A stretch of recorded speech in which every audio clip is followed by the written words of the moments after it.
Reading true false not given. Students ਨੂੰ doubt ਰਹਿੰਦਾ ਵੀ ਸਟੇਟਮੈਂਟ ਟਰੂ ਕਿਹੜੀ ਹੈ, ਫਾਲਸ ਕਿਹੜੀ ਹੈ। ਫਾਲਸ ਔਰ ਨॉट गिवन ਦੇ ਵਿੱਚ ਬਹੁਤ ਡਾਊਟ ਹੁੰਦਾ ਕਿ ਸਟੇਟਮੈਂਟ ਫਾਲਸ ਹੈ ਕਿ ਨॉट गिवन ਹੈ, ਔਰ ਸਮ ਟਾਈਮ ਕਿ ਉਹਨਾਂ ਨੂੰ ਲੱਗਦਾ ਕਿ ਇਨਫੋਰਮੇਸ਼ਨ ਦਾ ਪ੍ਰੈਜ਼ੈਂਟ ਹੈ ਬਟ ਇਹ ਨॉट गिवन ਕਿਉਂ ਆ। ਅੱਜ ਆਪਾਂ ਇਹਨੂੰ ਵਨ ਬਾय वन डिस्कस ਕਰਾਂਗੇ।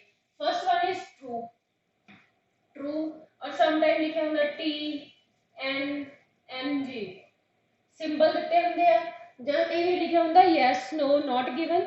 ਤਾਂ ਇਸ ਲਈ ਤੁਸੀਂ ਇਨਸਟਰਕਸ਼ਨਸ ਨੂੰ ਪ੍ਰੋਪਰਲੀ ਰੀਡ ਕਰਨਾ, ਜੋ ਵੀ ਹੈ ਉਹਦੇ ਅਕੋਰਡਿੰਗ ਸਟੇਟਮੈਂਟ ਨੂੰ ਤੁਸੀਂ फाइंड आउट करना।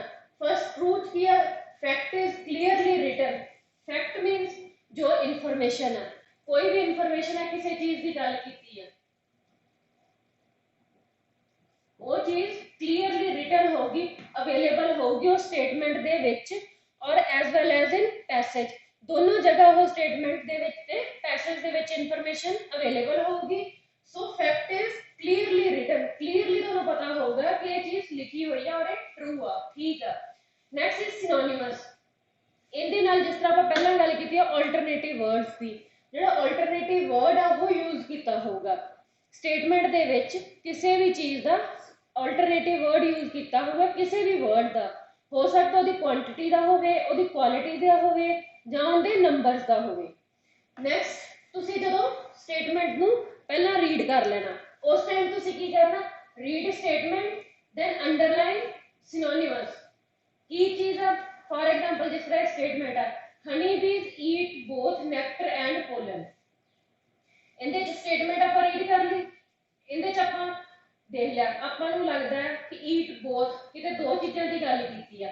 ਦੈਨ ਸਕੈਨ ਕਰ ਲੈਣਾ ਆਪਾਂ ਇਹਨੂੰ ਕੰਟਰਾਡਿਕਸ਼ਨ ਸਮ ਔਰ ਨੈਵਰ ਯੂਜ਼ਲੀ ਆਫਨ। ਇਹਦੇ ਵਿੱਚ ਕੋਈ ਉਹਨਾਂ ਨੇ ਗੱਲ ਨਹੀਂ ਕੀਤੀ, ਨਾ ਸਮ ਟਾਈਮਸ ਦੀ ਗੱਲ ਕੀਤੀ ਹੈ, ਨਾ ਆਲ ਟਾਈਮ ਦੀ ਗੱਲ ਕੀਤੀ ਹੈ, ना यूजली गल की है, मतलब कि इस चीज की कोई गल नहीं की। हुण आपां इहदे जिहड़े कीवर्ड्स आ आपां फाइंड आउट करांगे। कीवर्ड्स किहड़े आ, हनी बीज, नंबर 1 हनी बीज, नेक्टर एंड पोलन, बोथ एक ही है कीवर्ड है कि जिहड़ियां हनी बीज आ वो नेक्टर एंड पोलन दोनों नूं खांदियां। हुण आपां पैसेज रीड करांगे। A well known example is the honey bee, honey bee which collects eats nectar and pollen। next is nectar as well as and pollen for food। खांदे आ तादे लिए खाने लिए। a well known example is the honey bee which collects nectar as well as pollen for food। Statement is honey bees eat both nectar and pollen। Information passage ਦੇ ਵਿੱਚ ਵੀ present है और statement ਦੇ ਵਿੱਚ ਵੀ प्रेजेंट है। सो आप इथों देख लेना कि honey bees collects pollen nectar for food, eat both nectar and pollen। then statement is true, yes। so इदा तुसी फाइंड आउट करना true कीवर्ड्स ਜਿਹੜੇ ਆ ਉਹਨਾਂ ਨੂੰ ਪਹਿਲਾਂ ਅੰਡਰਲਾਈਨ ਕਰ ਲੈਣਾ, फाइंड आउट कर लेना और उस तो बाद उस चीज ਨੂੰ ਪੈਸੇਜ ਦੇ ਵਿੱਚ ਦੇਖਣਾ। ਜਿਸ ਤਰ੍ਹਾਂ ਅਗਰ ਤੁਸੀਂ ਆਪਾਂ ਅਪਰੋਚਸ ਦੀ ਗੱਲ ਕੀਤੀ ਸੀ ਕਿ ਅਗਰ ਤੁਸੀਂ ਪਹਿਲਾਂ ਪੂਰਾ ਪੈਸੇਜ ਰੀਡ ਕਰਨਾ, ਪੂਰਾ ਪੈਸੇਜ ਰੀਡ ਕਰਨ ਤੋਂ ਬਾਅਦ ਤੁਸੀਂ ਜਿਹੜੀ ਇਨਫੋਰਮੇਸ਼ਨ ਆ ਜਾਂ ਕੀਵਰਡਸ ਆ ਉਹਨਾਂ ਚੀਜ਼ਾਂ ਨੂੰ ਆਪਣੇ ਮਾਈਂਡ ਦੇ ਵਿੱਚ ਸੈੱਟ ਕਰ ਲੈਣਾ ਔਰ ਉਸ ਤੋਂ ਬਾਅਦ ਸਟੇਟਮੈਂਟ ਦੇ ਵਿੱਚ ਇਨਫੋਰਮੇਸ਼ਨ ਦੇਖ ਲੈਣੀ ਹੈ। ਤਾਂ ਜਿਹੜੇ ਇਹ ਕੀਵਰਡਸ ਆ ਇਹ ਕਰੈਕਟਲੀ ਮੈਚ ਕਰਨਗੇ, ਬਟ ਇਹ ਹੋ ਸਕਦਾ कि उन्हें सिनोनिमस उन्होंने यूज किया होवे, जिस तरह के collects for food बट इथे डायरेक्ट उन्होंने लिखा eat, देन ਇਹਦਾ ਕੀ ਹੈ सिनोनिमस यूज कर लिया उन्होंने, अल्टरनेटिव वर्ड यूज कर लिया। अल्टीमेटली गल तो उन्होंने एक ही कही है।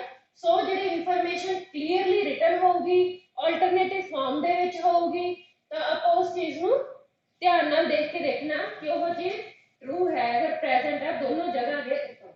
ਹੁਣ ਆਪਾਂ ਗੱਲ ਕਰਾਂਗੇ ਫਾਲਸ ਦੀ। Second thing is false. ਹੁਣ ਆਪਾਂ ਗੱਲ ਕਰਾਂਗੇ ਫਾਲਸ ਔਰ ਨੋ। ਜਿਸ ਤਰ੍ਹਾਂ ਟਰੂ ਦੇ ਵਿੱਚ ਸੀ ਕਿ ਜਿਹੜਾ ਫੈਕਟ ਆ ਕਲੀਅਰਲੀ ਰਿਟਨ ਹੁੰਦਾ, ਬਟ ਨੋ ਔਰ ਫਾਲਸ ਦੇ ਕੇਸ ਦੇ ਵਿੱਚ ਕੀ ਫੈਕਟ ਜਿਹੜਾ ਆਪੋਜ਼ਿਟ ਹੁੰਦਾ। ਫੈਕਟ ਲਿਖਿਆ ਹੁੰਦਾ ਬਟ ਜਿਹੜਾ ਸਟੇਟਮੈਂਟ ਦੇ ਵਿੱਚ ਜਿਹੜੀ ਗੱਲ ਹੋਰ ਲਿਖੀ ਹੁੰਦੀ ਆ, ਪੈਸੇਜ ਦੇ ਵਿੱਚ ਗੱਲ ਹੋਰ ਲਿਖੀ ਹੁੰਦੀ ਆ।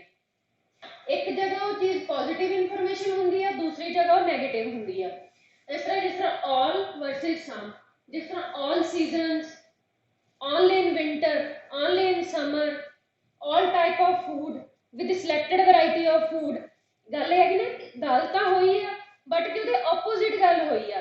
ਫॉर एग्जांपल ਸਟੇਟਮੈਂਟ ਦੇ ਵਿੱਚ ਉਹਨਾਂ ਨੇ all foods ਦੀ ਗੱਲ ਕੀਤੀ, all season ਦੀ ਗੱਲ ਕੀਤੀ ਆ। ਪੈਸੇਜ ਦੇ ਵਿੱਚ ਉਹਨਾਂ ਨੇ ਓਨਲੀ ਸਮਰ ਦੀ ਗੱਲ ਕੀਤੀ ਹੈ ਜਾਂ ਸਿਲੈਕਟਡ ਵੈਰਾਈਟੀ ਆਫ ਫੂਡਸ ਦੀ ਗੱਲ ਕੀਤੀ ਹੈ।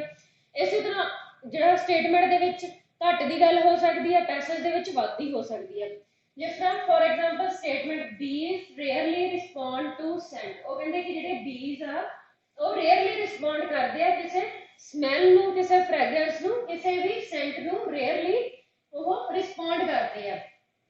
बट उन्होंने पैसेज ਦੇ ਵਿੱਚ ਕਹਿੰਦੇ ਜੇ ਆਪਾਂ ਜੇ ਵੇਖੀਏ ਕੀਵਰਡਸ ਬੀਜ਼ ਰਿਸਪੌਂਡ ਦੀ ਗੱਲ ਕੀਤੀ उन्होंने किस चीज ਨੂੰ ਸੈਂਡ ਰੇਅਰਲੀ मतलब कि बहुत घट। ਇਹ ਆਪਾਂ ਚਾਰ ਚੀਜ਼ਾਂ फाइंड आउट कर रहे हैं। ਹੁਣ ਪੈਸੇਜ ਦੇ ਵਿੱਚ ਕੀ ਕੀਤਾ ਉਹਨਾਂ ਨੇ ਬੀਜ਼ ਆਰ ਆਲਸੋ ਅਟਰੈਕਟਡ ਰਿਸਪੌਂਡ। ਅਟਰੈਕਟ ਹੁੰਦੇ ਆ, ਰਿਸਪੌਂਡ ਕਰਦੇ ਆ, ਉਸ ਚੀਜ਼ ਵੱਲ ਆਕਰਸ਼ਿਤ ਹੁੰਦੇ ਆ ਜਾਂ ਉਸ ਚੀਜ਼ ਨੂੰ ਕੋਈ ਜਵਾਬ ਦਿੰਦੇ ਆ। Two flowers with a mint-like or sweet smell। ਇਹਦੇ ਚ ਉਹਨਾਂ ਨੇ ਕਿਹਾ ਕਿ ਜਿਹੜੇ ਬੀਜ਼ ਆ ਉਹ ਕਿਹੜੇ ਫਲਾਵਰਸ ਵੱਲ ਅਟਰੈਕਟਡ ਹੁੰਦੇ ਆ ਜਿਨ੍ਹਾਂ ਦੇ ਵਿੱਚ minute like or sweet smell ਹੁੰਦੀ ਆ। ਬਟ ਇੱਥੇ ਕੀ ਆ ਉਹਨਾਂ ਨੇ ਇਹ ਕਹੀ ਆ ਕਿ ਰਿਸਪੌਂਡ ਕਰਦੇ ਆ ਬਟ ਰੇਅਰਲੀ। ਰੇਅਰਲੀ ਮਤਲਬ ਬਹੁਤ ਘੱਟ। ਬਟ ਇਹਦੇ ਵਿੱਚ ਕੀ ਆ ਉਹਨਾਂ ਨੇ ਕੀਤਾ ਆਲਸੋ ਕਿ ਉਹਨਾਂ ਨੂੰ ਬਿਲਕੁਲ ਕਰਦੇ ਆ। ਇਟ ਮੀਨਸ ਜਿਹੜੀ ਇਹ information of वो एक दूसरे के opposite है। so statement is false or no। जो ਤੁਹਾਨੂੰ ਪੁੱਛਿਆ ਹੋਗਾ ਇੰਸਟਰਕਸ਼ਨ ਦੇ ਵਿੱਚ ਉਹ ਤੁਸੀਂ ਲਿਖ ਦੇਣਾ false ਜਾਂ no। information present ਹੈ but opposite ਹੈ। ਜਦੋਂ ਤੁਸੀਂ ਕਰਨਾ ਪ੍ਰੋਪਰਲੀ ਜਿਹੜੇ ਕੀਵਰਡਸ ਨੂੰ ਸਕੈਨ ਕਰਕੇ ਕੰਪੇਅਰ ਕਰਨਾ। these are ਜੇ ਇੱਥੇ ਲਿਖਿਆ ਹੁੰਦਾ also ਦੀ ਜਗ੍ਹਾ ਲਿਖਿਆ ਹੁੰਦਾ rarely ਔਰ never। ਰੇਅਰਲੀ ਦੇ ਵਿੱਚ ਇੱਥੇ ਵੀ ਰੇਅਰਲੀ ਗੱਲ ਕੀਤੀ ਹੈ, ਜੇ ਇੱਥੇ ਨੈਵਰ ਲਿਖਿਆ ਹੁੰਦਾ ਤਾਂ ਵੀ ਕੀ ਹੈ ਇਹ ਸਟੇਟਮੈਂਟ ਫਾਲਸ ਹੋਣੀ ਸੀ। ਅਗਰ ਇੱਥੇ ਰੇਅਰਲੀ ਹੁੰਦਾ ਤਾਂ ਇਹ ਟਰੂ ਹੋਣੀ ਸੀ ਕਿਉਂਕਿ ਗੱਲ ਸੇਮ ਹੋਗੀ। Rarely attracted to flowers with a mint like or sweet smell. ਅਗਰ ਰੇਅਰਲੀ ਨਾ ਹੁੰਦਾ, ਨੈਵਰ ਹੁੰਦਾ ਤਾਂ ਵੀ ਜਿਹੜੀ ਸਟੇਟਮੈਂਟ ਆ ਫਾਲਸ ਹੋਣੀ ਸੀ ਕਿਉਂਕਿ ਉਹਨਾਂ ਨੇ ਕਿਹਾ ਕਿ ਬਿਲਕੁਲ ਹੀ ਨਹੀਂ। ਬਟ ਇੱਥੇ ਗੱਲ ਕੀਤੀ ਹੈ ਰੇਅਰਲੀ ਕਿ ਕਦੇ ਕਦੇ, ਬਹੁਤ ਘੱਟ ਚਾਂਸਿਸ ਆ। बट इतने बिल्कुल ही नहीं। सो तुसी इन्हां वर्ड्स का भी ध्यान रखना कि जिहड़ी फ्रीकुएंसी आ जिहड़े कि किसी चीज़ की फ्रीकुएंसी नूं दसदे आ जां कुछ भी आ उन्हां चीज़ां ते भी तुसी ध्यान देना ताकि जिहड़ी तुहाडा जो तुसी मीनिंग किसी स्टेटमेंट दा कढना है वो बिल्कुल सही होवे और तुसी अपना जिहड़ी प्रेडिक्शन है yes no not given the वो तुसी प्रॉपरली उहनूं अटैम्प्ट कर सको। हुण गल करांगे last thing not given the.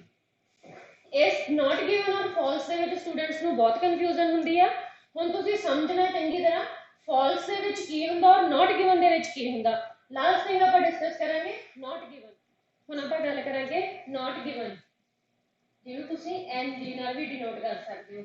ਇਹ ਵਿੱਚ ਚਾਹੇ ਯੈਸ ਨੋ ਆ ਚਾਹੇ ਟਰੂ ਫਾਲਸ ਆ नॉट गिवन ਤਾਂ ਇਸੇ ਤਰ੍ਹਾਂ ਹੀ ਰਹਿਣਾ NG। ਇਹਦਾ ਕੋਈ ਇਸ਼ੂ ਨਹੀਂ ਹੈ। ਇਹਦੇ ਵਿੱਚ नॉट गिवन ਕੀ ਹੁੰਦਾ ਹੈ फैक्ट इज नॉट रिटन। कोई फैक्ट आ वो लिखिया ही नहीं बिल्कुल। जिस तरह ट्रू दे विच क्या fact is clearly written. Not given दे विच फैक्ट नॉट रिटन उस चीज बारे गल ही नहीं की। Total opposite fact not written. ਆਪਾਂ ਪਹਿਲਾਂ ਦੇਖਿਆ ਕਿ ਟਰੂ ਦੇ ਵਿੱਚ ਲਿਖਿਆ fact is clearly written. Not given ਦੇ ਵਿੱਚ ਆਪੋਜ਼ਿਟ ਫੈਕਟ ਰਿਟਨ। ਜਿਹੜੀ ਇਨਫੋਰਮੇਸ਼ਨ ਆ ਉਹ ਆਪੋਜ਼ਿਟ ਲਿਖੀ ਆ ਤਾਂ ਇਟ ਮੀਨਸ ਉਹ ਫਾਲਸ ਆ। ਜਦੋਂ ਫੈਕਟ ਲਿਖਿਆ ਵੀ ਨਹੀਂ ਤੇ ਉਹਦਾ ਆਪੋਜ਼ਿਟ ਵੀ ਨਹੀਂ ਕੁਝ ਲਿਖਿਆ। ਜੇ ਤਾਂ ਆਪੋਜ਼ਿਟ ਲਿਖਿਆ ਹੋਊਗਾ ਪ੍ਰੈਜ਼ੈਂਟ ਦੀ ਗੱਲ ਕੀਤੀ ਆ ਤਾਂ ਉੱਥੇ ਐਬਸੈਂਟ ਦੀ ਗੱਲ ਕੀਤੀ ਆ, ਉੱਥੇ ਆਲਵੇਜ਼ ਦੀ ਕੀਤੀ ਆ, ਉੱਥੇ ਸਮਟਾਈਮਸ ਦੀ ਕੀਤੀ ਆ ਤਾਂ ਇਟ ਮੀਨਸ ਕਿ ਜਿਹੜਾ ਫੈਕਟ ਆ ਉਹ ਆਪੋਜ਼ਿਟ ਆ ਤਾਂ ਉਹ ਕੀ ਸਟੇਟਮੈਂਟ ਫਾਲਸ ਆ। ਜੇ ਉਹ ਲਿਖਿਆ ਕਿ ਆਲਵੇਜ਼ ਲਿਖਿਆ ਦੋਨੋਂ ਜਗ੍ਹਾ ਤਾਂ ਉਹ ਟਰੂ ਆ। ਸੋ ਨਾ ਹੀ ਤਾਂ ਫੈਕਟ स्ट्रेट वे च लिखिया ना ही वो फैक्ट ऑपोजिट वे च लिखिया तो इट मीनस टोटल किया उस चीज बारे किते डिस्कशन ही नहीं हुई। जदों किसी चीज की डिस्कशन ही नहीं हुई तो इट मीनस वो इन्फॉर्मेशन नॉट गिवन आ वो इन्फॉर्मेशन प्रेजेंट ही नहीं है। Not in the sense of positive और नॉट इन नैगेटिव वे। किसी वे दे विच वो इन्फॉर्मेशन प्रेजेंट नहीं है। फॉर एग्जांपल स्टेटमेंट दे विच उन्होंने कहा if an attractive flower is very small, flower, attractive flower, size ਦੀ ਗੱਲ ਕੀਤੀ ਹੈ very small, a butterfly will land back the on its leaves। ਉਹ ਕਹਿੰਦੇ ਕਿ ਅਗਰ ਕਿਸੇ attractive flower ਦਾ size ਬਹੁਤ ਜ਼ਿਆਦਾ ਛੋਟਾ ਹੈ ਤਾਂ ਉਹ ਜਿਹੜੀ ਬਟਰਫਲਾਈ ਹੈ ਉਹਦੇ ਲੀਵਸ ਤੇ ਬੈਠਦੀ ਹੈ, ਉਹਦੇ ਪੱਤਿਆਂ ਤੇ ਬੈਠਦੀ ਆ ਨੈਕਟਰ ਕਲੈਕਟ ਕਰਨ ਲਈ ਔਰ ਪੋਲਨ ਨੂੰ ਐਜ਼ ਏ ਫੂਡ ਲੈਣ ਲਈ, ਤਾਂ ਉਹ ਉਹਦੇ ਲੀਵਸ ਤੇ ਬੈਠਦੀ ਆ। ਹੁਣ ਆਪਾਂ ਪੈਸੇਜ ਦੇਖਾਂਗੇ, ਪੈਸੇਜ ਦੇ ਵਿੱਚ ਉਹਨਾਂ ਨੇ ਕੀਤਾ butterflies are attracted to flowers that are open during the day are bright, daytime ਜਿਹੜੇ bright, typically red, yellow or orange and have a landing platform। Landing platform ਮਤਲਬ ਕਿ ਫਲਾਵਰ ਦਾ ਸਾਈਜ਼ ਵੱਡਾ, ਉਹਦੇ ਵਿੱਚ ਉਹ ਪ੍ਰੋਪਰਲੀ ਬੈਠ ਕੇ ਜਿਹੜਾ ਨੈਕਟਰ ਆ ਔਰ ਪੋਲਨ ਆ ਉਹਨੂੰ ਲੈਣਾ ਹੈ। Butterflies are attracted to flowers that are open during the day, are bright, typically red, orange and have a landing platform। In contrast, many moths are active at night। ਕਈ ਕੀ ਆ night ਦੇ ਵਿੱਚ active ਹੁੰਦੇ ਆ and those are attracted to flowers that are pale or white and have a strong fragrance।